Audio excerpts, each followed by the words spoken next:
အပေါ်လို့ခေါ်လဲ အတ atas အပေါ်မှာဆိုရင် ဒီအတ the atas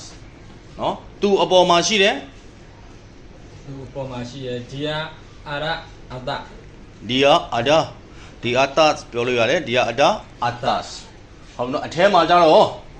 ကျွန်မဒါလန် ဒါလန်အထဲမှာမရှိဘူး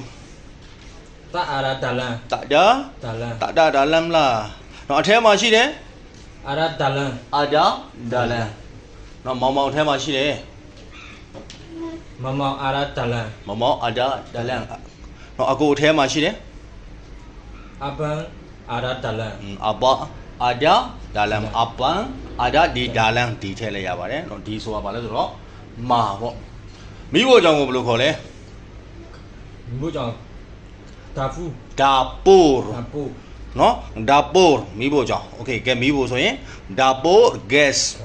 နော်ဒါပိုဂက်စ်မိဖို့ကြောင့်ကတော့ဒါပိုတစ်လုံးနဲ့လည်းရပါတယ်မိဖို့ကြောင့်ထဲမှာ မိဘူးကြောင့်ထဲမှာဒါလန်ဒါပူ ဒါလန်ဒါပိုမိဖို့ကြောင့်တော့မှရှိတယ် အရဒါလန်ဒါပူ အာရာဒါလန်ဒါပိုနော်အဲ့ဒါလေးတွေ